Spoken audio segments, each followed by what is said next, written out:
educating them now.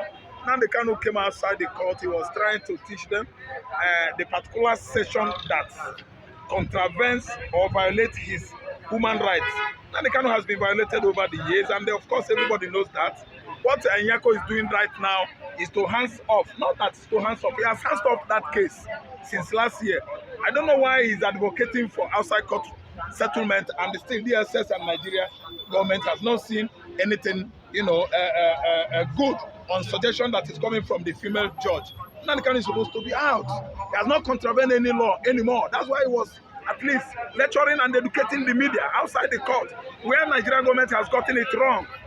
I don't even understand. Nothing is holding him there. There are sections of the constitution that is violating Nnamdi Kanu. He has not contravened any law. All the charges brought down from 7, 9, 11, 15 charges. They now started afresh, increasing charges after charges. The gentleman, I will use the word, outsmartness. He has outsmarted Nigerian government. Nnamdi Kanu is never, ever culpable of any international offense, local offense, bordering on terrorism, bordering on agitation. In short, agitation is more right than what? Justice. Because you are agitating for your region, you come out with many reasons you should do so. He has come out with streamlining his reasons. The reason why he started agitation of Biafran, Nnamdi Kanu, is right. Very, very right. In all his doings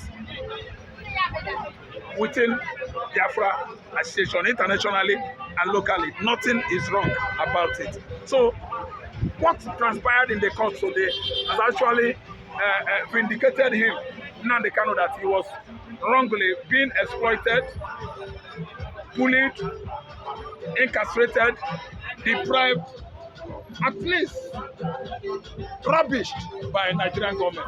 Nigerian government is guilty. They should pay Nnamdi Kanu the only best suit he won. We are not looking at the money this time around, but mostly, first of all, take him back to Nairobi and allow him there to settle scores with Kenya government.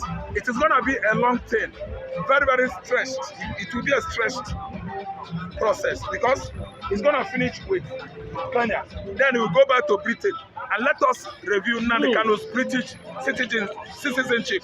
Reasons behind Britain turning their back on someone that is their citizen. Are you listening to me? It's a violation of Nnamdi Kanu's rights. It's an international law. Citizenship should be reviewed of Nnamdi Kanu in Britain. His citizenship, being a British citizen, there are many benefits attached to it. They deny him, they turn their back on him. It's going to sue them to court in Europe then. Is that the reason why they are moving their embassy to Southeast just to appeal to Igbos? That is why the UK embassy are planning to be located in the eastern part of the country. I don't think it's going to hold. Within Nnamdi Kanu still being in prison, they will raise up resistance there. The Igbos are not happy with Britain. The British people we are talking about are the ones that fought the war for Nigeria in 1967 to 1970. They were abusing supplying Nigerian military clique under Gowon with weapons. And the war that lasted 6 months was fought by Britain themselves, not Fulani or Hausa or other ethnic military officers in Nigeria. So what happened now is that if they go to the southeastern Nigeria, I don't think Ohanes and Igbo are with their senses. They should question their relocation or incitation or localization of their embassy relocation down to southeastern Nigeria. It is very, very wrong of the Igbos if they fold their hands and watch British embassy, situate in Igbo land. It's wrong. IBB and the rest of them, including Tinubu, pressured Nyanko to step down from what we are hearing. And are we seeing another judge coming in to continue from where the terrorist judiciary stopped, continuation of the past? Are we seeing a fresh charges against Nnamdi Kanu? Or are we seeing withdrawal of federal government case in this matter? If IBB is interested on bringing another judges, I know that all these are the enemies of Biafra. Ibrahim Babangida is an enemy of Biafra. If he's in a haste to see Nnamdi Kanu die, I think he better came out of his way share and come and contest and win election and go to prosecution or sending Nnamdi Kanu to Gallo. I know that he's crashing all their bodies, that the young man has come out legally, you know, to tell Nigerian judges, Nigerian judiciary, where they're not getting it right on the session, particular sections of Nigerian constitution. Nnamdi Kanu was busy today outside the court lecturing the press, man, the bench of lawyers, the bravery of the way he is quoting Nigerian constitution. Nnamdi Kanu is far better than the Nigerian judges. Nyanko himself, as I'm talking to you now, is absolutely, outrightly very afraid of Nnamdi Kanu. To even confront Nnamdi Kanu, the woman judge is so fidgeting, shaking.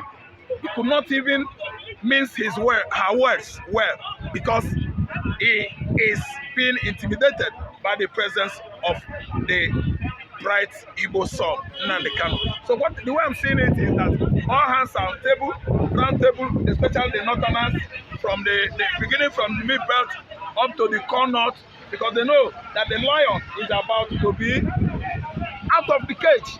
And that's why I tell you now, IBB they are all making consultation, but I tell you that so far, God still is God, our God. Nnamdi Kanu will come out. They will change the woman because the woman has failed woefully. And I don't think any judge that will come that will match the equal of that woman. We don't have such judge. No judges like that in Nigeria. The kind of the way he follow honesty, he follow transparency, and the jurisprudence, that's law, ideology itself on, Nnamdi Kanu case has made her an outstanding good judge. I mean, Peter Nyanko. So come quote me. If IBB likes, he will go and crucify the Igbo son, because they are the one that put Igbo man in this situation. IBB fought tooth and nail together with Buhari and Obasanjo to make sure that they eliminate Igbo man, that Igbo is not in existence anymore in Africa. That you can see that Igbo is still rising and winning, increasing on daily basis, commerce, industry-wise, politically, we are everywhere in the world. Igbo man will never go down. Igbo will live forever. US and UK is watching outstanding bravery put up there by Mazen Nnamdi Kanu. What would actually consider the fact that Simon Ekpa has also gotten the attention of the Speaker of the Free World, Mike Johnson, that's the Speaker of the United States of America currently now, to key into the Biafran Charter. Looking at what the AU did recently, where the Biafran Charter that was presented to them was stepped on by a Yoruba woman, in that commission, and Simon Ekpa is saying, we are restarting. The Biafran government in exile are in charge. How would the global world see somebody like Simon Nnamdi Kanu at this point, showing continuous resistance to oppression? He's an educated man. Nnamdi Kanu is one of the most educated Igbo men, if not in Africa. When you talk about red, he is extraordinarily a literate Igbo man.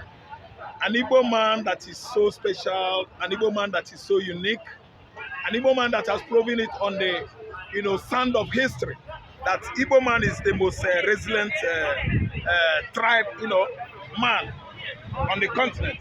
See, upon prosecution and persecution he is going through, he is still very intelligent, he still remains cute, nothing has been removed from him. If I tell you that if this young man could be from another tribe or ethnicity, it will be written all over him: oppression, suppression, and slavery, and other, aspect of deprivation. But still, Nnamdi Kanu is sound, very sound, educating the court, the journalists, the media outside the court premises, and that is as a result of good work put down in place in Europe by Mazi Simon Ekpa, who has done his homework well in the regard of his effort within the United Nations, his effort within the congressmen, the lawmakers in America. Everybody is recognizing his work as Biafran Prime Minister in exile. Then again, he has tried to make it points of duty by erecting Biafran establishments outside Nigeria, outside Nigerian soil. Wow. I mean internationally, Biafra is having embassies, Biafra is having representatives in Europe, in America, in Asia. Everything is being put in place. Biafra is now even more than some countries that have their sovereignty in African continent. On this continent, you can see how far Biafra has gone around all the countries of Africa. Only that Nigeria is using its wealth to what? To truncate that effort in Ghana, in Benin, in Togo, in Cote d'Ivoire, but not outrightly in some francophone countries. There are some francophone countries where Biafra is more relevant than Nigerian nation. Those countries are Gabon. You can't tell Cameroon what to do about Biafra. Those countries are Ivory Coast, that's Cote d'Ivoire. Those countries are Senegal, where Nnamdi Kanu ran to when it matters most. That Buhari rode armored tank soldiers, you know, well armed, and started their onslaught, bloody onslaught in 2027 on Nnamdi Kanu's, you know, compound, father's palace, killing many Igbo youths. Even Nnamdi Kanu himself escaped death, you know, by a whisker. And today, let me tell you, it is playing out in the court that Kanu is free. Nigeria is just playing, dancing, a dance of shame. Nyanko is the right judges over that case. And today, I think I see him quit. I see her quitting. And when she quits, I don't think any other judge could handle that position. Nyanko did. Nyanko, looking at her, did he fail or he tried to stand on the side of integrity, knowing fully well that Nnamdi Kanu is not kept there based by law? Nnamdi Kanu is kept there based by interest. Religious interest, racial interest, tribal, ethnic, political interest is what is keeping Nnamdi Kanu still incarcerated without freedom. Numbers and numbers of days, times, like ours, meaning that Nnamdi Kanu spent in the court. He's spelling victory, liberation for the young man. There was never a time he steps, you know, he steps in the court that he comes out, you know, with guilty or guilt. No, he comes out always with victorious, you know, let me say, charisma. There was never a time he went to the court and come out with shame. They always hail him. He always educates them. I could see how he was streamlining constitutional point section where Nigeria is exploiting him. Nigeria is doing exploit on Igbo man, prosecuting Igbo man, you know, subjugating Igbo man to this kind of humiliation. And of course, we are a tribe that is based on humility. And you know what Bible says about humility and the pride. Igbo man is not proud, yet Igbo man is the best on the continent. And the land has actually indicated that in the court, that we are the untouchable, impregnable, invincible people. People that you can never actually easily like that suppress and get scot-free. See, every Kanali that were involved on abducting Nnamdi Kanu from Nairobi, Kenya, they are suffering it today. Some have gone to the beyond and may their souls may rest in peace. See, if it matters most that Babangida is not happy, I still reiterate that Babangida was a gentleman. Everybody loved him as a Madonna. Baba could just try again and contest. Yes, for presidency 2027. So that he will be part of Nnamdi Kanu's prosecution. Yeah, because we learned that he's using the governor of Imo State, yes, Opus Odema to annihilate the whole Igbo youths to make sure that they sink the Igbos. Opus Odema is doing his work really well. An outlawed human being, a fugitive that has turned against his kinsmen. Okay, I think we have rights to back out here. Thank you. That woman just said to die.